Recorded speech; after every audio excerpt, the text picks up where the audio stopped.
What if every decision you've made, every breath you've taken, every sorrow, every joy, every fleeting moment of awe or agony had already happened before? What if you are not truly living life forward, but remembering it, looping through a sacred performance that your soul already knows by heart? In a forgotten corner of time, mystics whispered of the wheel, not merely the cycle of birth and death, but a deeper rhythm, the loop of existence, a recursive spiral where reality folds upon itself. You do not move through time. Time moves through you, and you are trapped, not by force, but by unconscious repetition.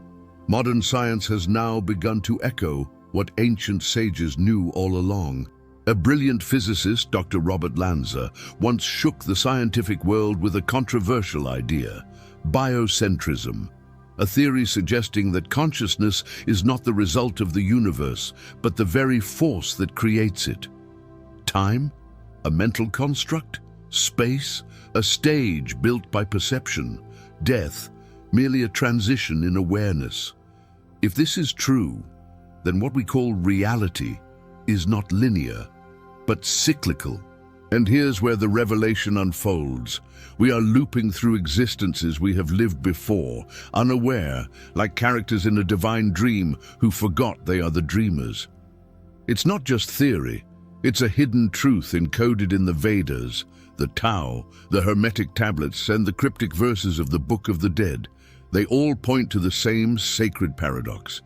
You are not trapped by fate. You are trapped by your own script until you awaken. This video is not merely an explanation, it is a key, a doorway, a map through the veil. Together, we will follow the breadcrumbs left behind by mystics, monks, and even quantum scientists who dared to say, "We are caught in a loop, but there is a way out." You may feel it already. That strange familiarity in your dreams. The sensation of déjà vu when you meet a stranger, the unshakable feeling that you were meant for more, but some invisible force. Keep resetting the game before you reach the end. That force, beloved soul, is the loop. But today, we will journey into its origin. We will learn what it is, how it hides, and most importantly, how to break free. Because this is more than knowledge, it is a spiritual jailbreak, so listen closely, not with your ears, but with your memory, with your inner knowing, because somewhere inside you, you already remember this. And perhaps, just perhaps, you came here today because the loop is cracking, and now something ancient is stirring, calling you, pointing you toward a way out that was never locked, only forgotten. This is the truth you were always meant to rediscover. In the sacred temples of Egypt, etched into the cold stone walls, lies a warning disguised as wisdom. As above, so below. As within, so without. A simple phrase, yet it holds the weight of worlds. The ancient Egyptians believed that the soul, or Ba, traveled through cycles of life, death, and rebirth, not in linear time, but in recursive realms. The Duat, their underworld, was not merely a place of judgment. It was a mirror.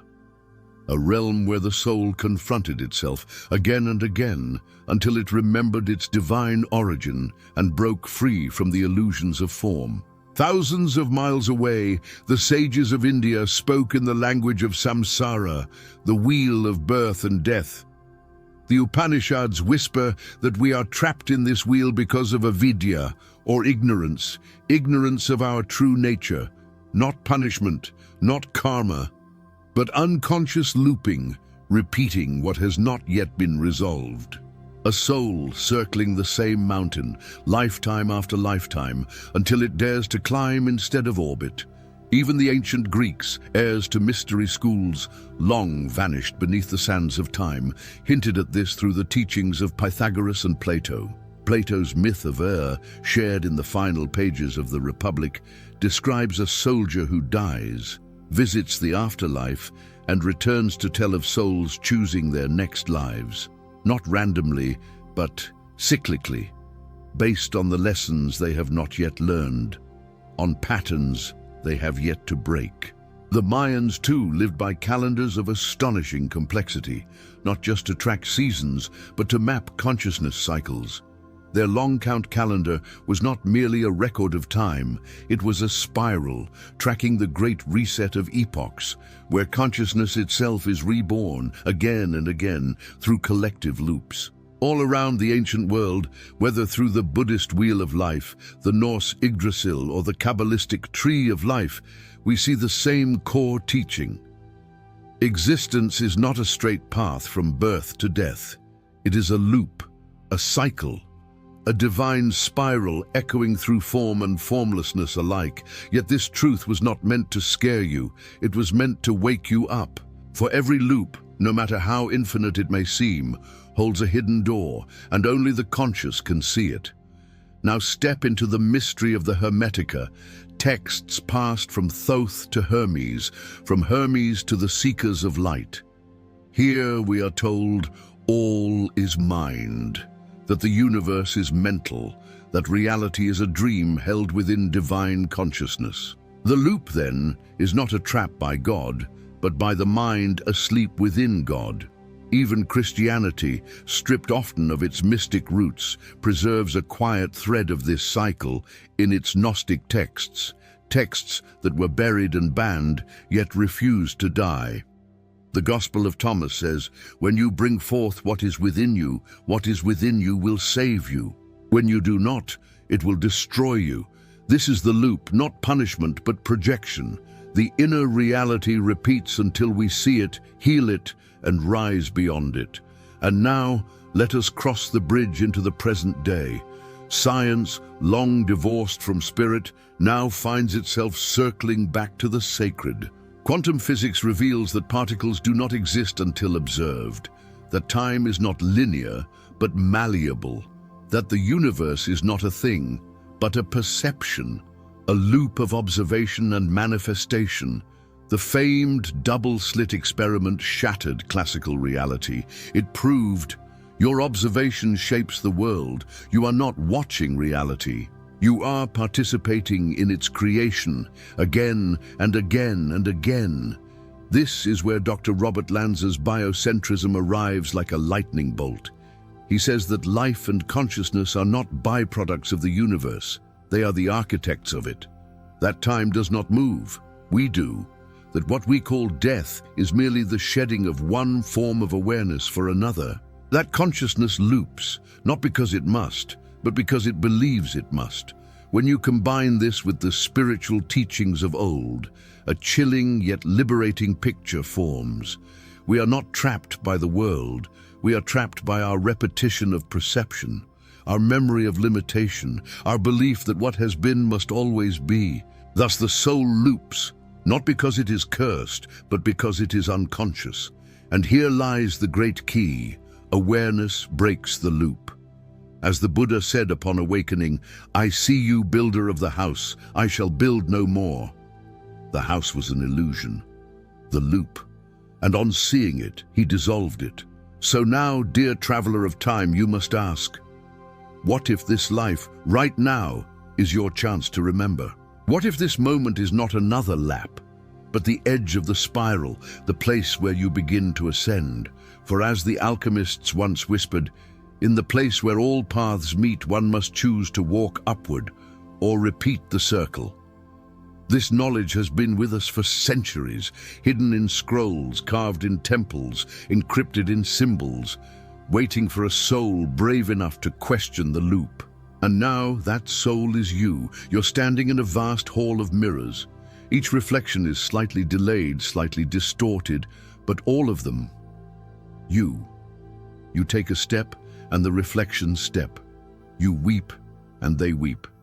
You awaken, and some awaken with you, while others remain asleep. This is the loop, not a physical prison, but a mirror maze of mind, memory, and momentum. And it begins not with time, but with attention. Attention is the brush that paints your reality. What you focus on, you feed. What you resist, you rehearse. The loop is not just an event repeating, it is you repeating your interpretation of the event over and over again. until consciousness itself says, "Enough, I see now." Let us return to Lanza's insight. If time is not linear, but a construct of consciousness, then every moment you experience is chosen, not randomly, but from a field of infinite possibilities. And if your choices are unconscious, they become habits. Habits become personality, personality becomes fate, and fate becomes the loop. But what if you paused? What if, in the moment of reaction, you became the witness instead of the actor?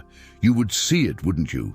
The invisible script, the pattern, the repetition, the emotion that always arises, the trigger that always provokes, the fear that always silences, and that recognition, that sacred pause, is the crack in the loop's machinery. The Gnostics described this world as the kenoma, the emptiness, a realm not inherently evil but incomplete. The soul enters, seeking fullness, but forgets. Instead of becoming creators, we become reactors.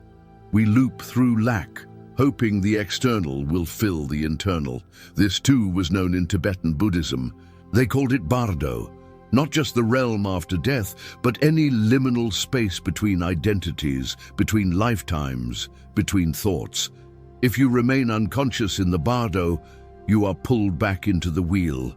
But if you recognize the illusion, see it for what it is, you can ascend, transcend, awaken. In modern terms, we might call this the feedback loop of the subconscious.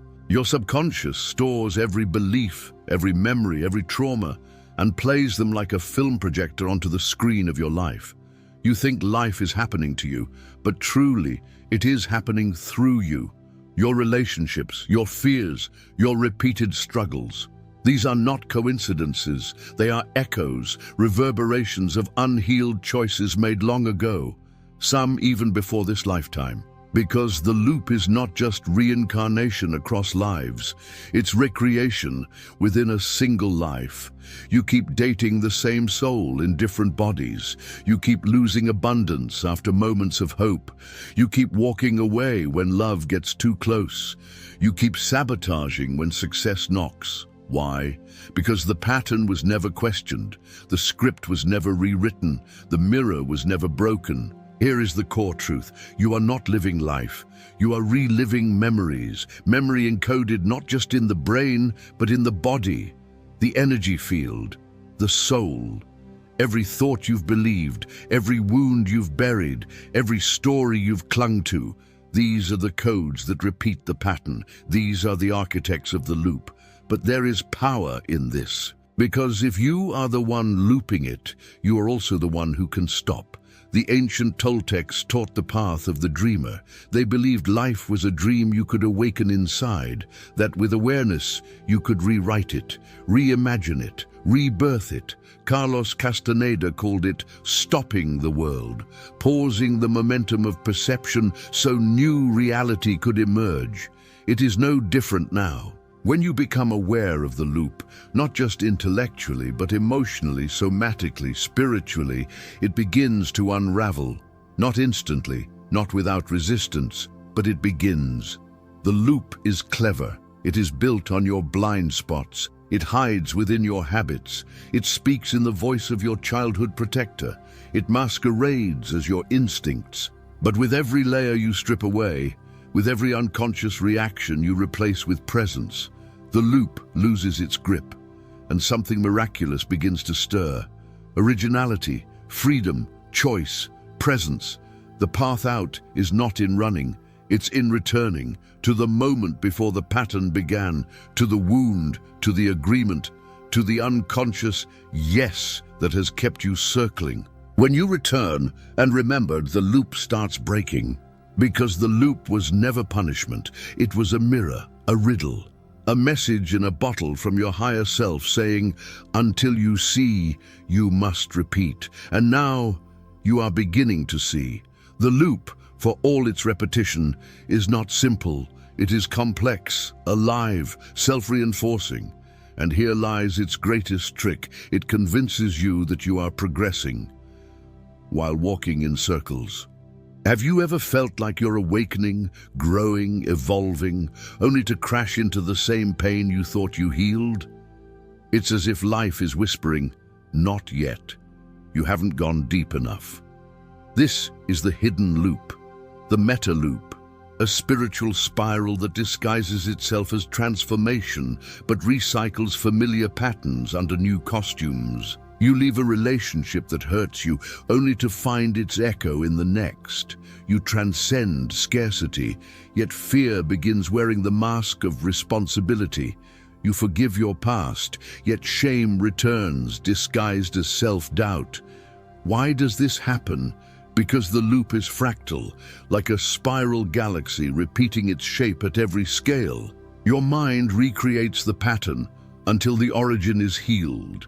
Not bandaged, not bypassed, but healed in truth. And this healing does not happen by intellect alone. It happens when the emotional charge of the original moment is released, when the frozen energy in your soul melts and new perception is born. Mystics have called this the dark night of the soul, the moment when the soul, exhausted by its own illusions, collapses, not into despair, but into truth, into surrender, into the stillness that comes before revelation. Because here's the sacred contradiction. The loop is not the enemy, it is the teacher. It is the pain, the repeated failure, the recurring trigger. These are the breadcrumbs, the sacred trail markers.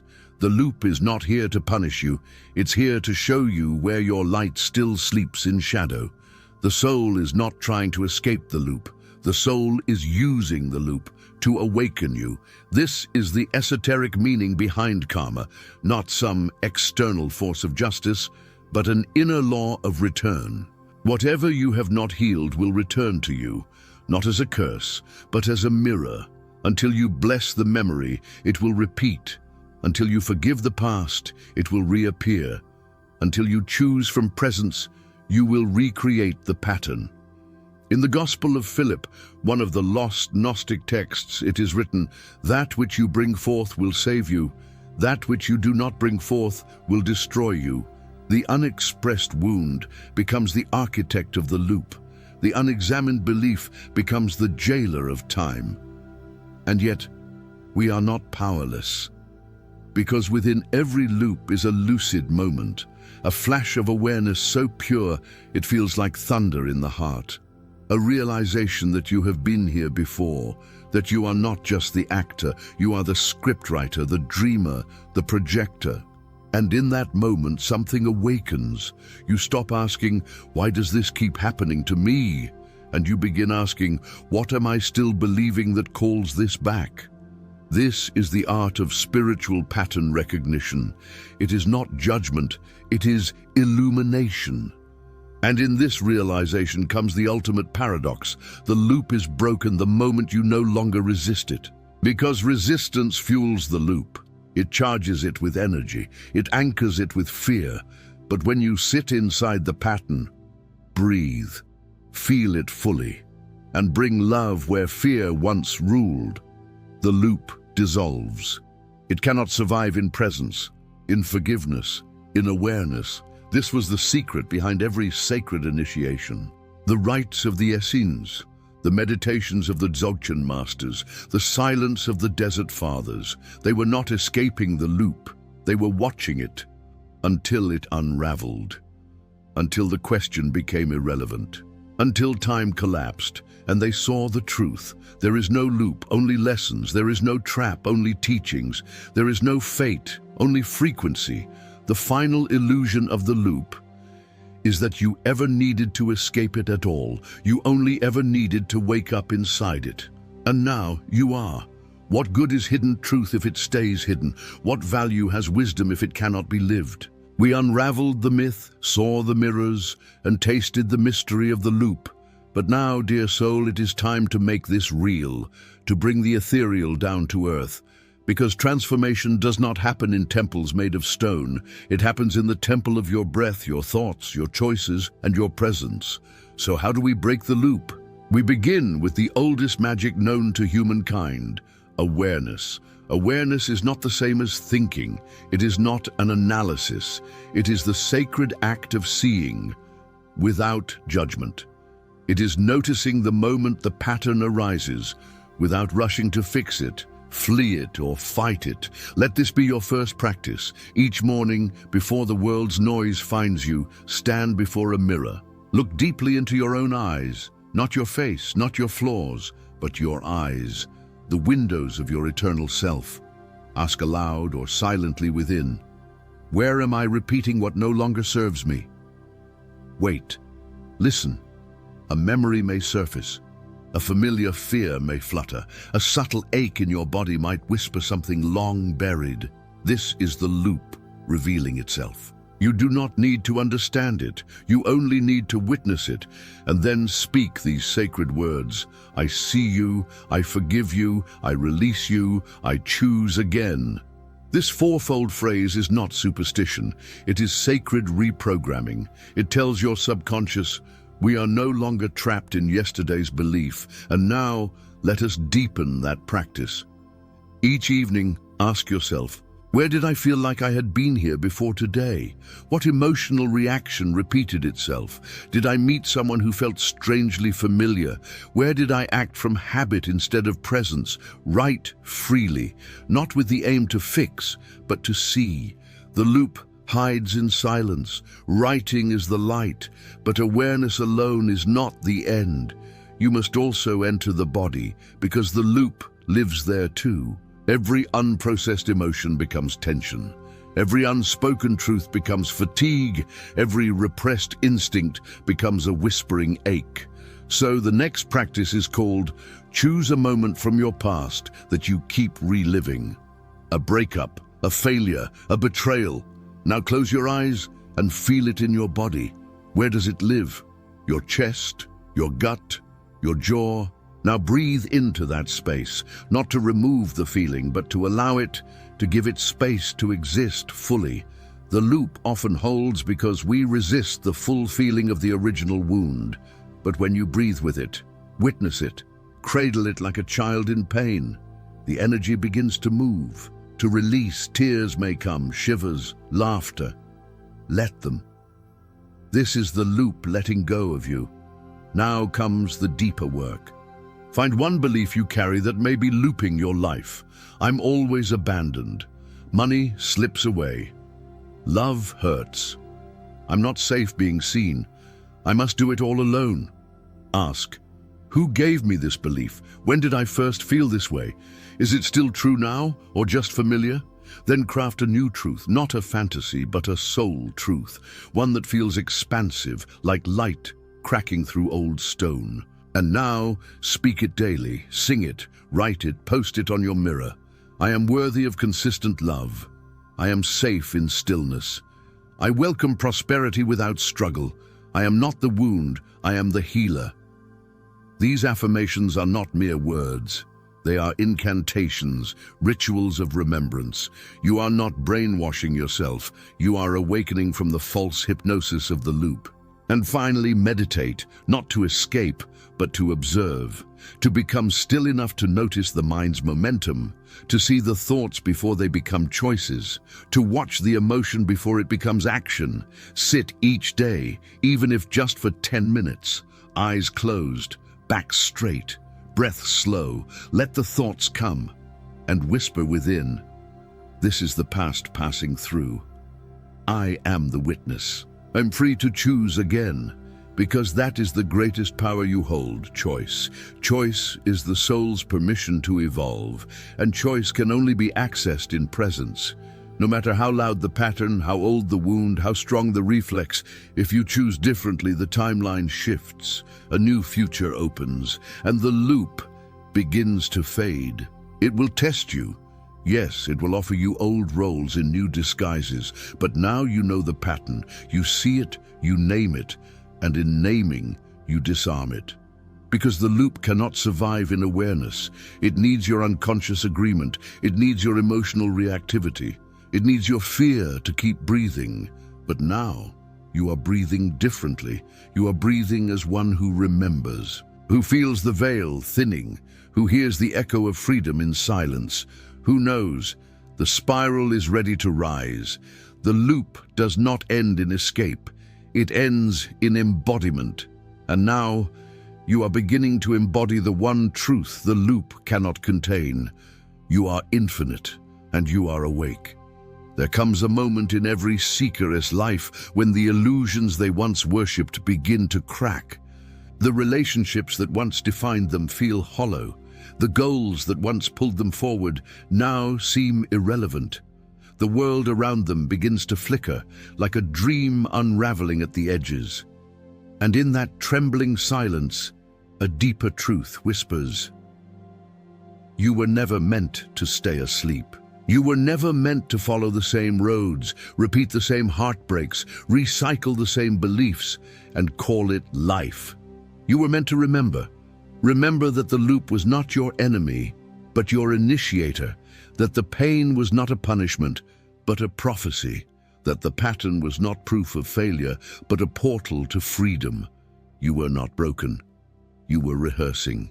Rehearsing courage, rehearsing surrender, rehearsing the truth. And now, the rehearsal is over. Because here, in this moment, sacred, quiet, electrified, you are no longer circling, you are spiraling. And a spiral is not a loop. A spiral is a sacred ascent. In ancient mystery schools, this was called the turning of the soul. The moment where fate gives way to choice, where unconscious life gives way to conscious creation, where the divine within you awakens and begins to walk forward, not because it must, but because it chooses to. So now, pause, breathe, and look back, not in shame, but in reverence. Every heartbreak was a teacher. Every trigger was an invitation. Every repeated moment was a hidden doorway. And now, you have the key. You are not who you were when you began this journey. You are not asleep anymore. You are not looping blindly. You are not reacting from yesterday's wound. You are awake, aware, alive. You are walking the spiral. You are remembering your divine authorship. And what once felt like a curse now feels like a sacred game. A puzzle you were always meant to solve, a path you were always meant to walk, one breath at a time, one step at a time, one truth at a time. So, beloved souls, do not fear the loop, honor it, thank you, and then outgrow it, because the loop ends here. And now the path is open. The question is, will you walk it?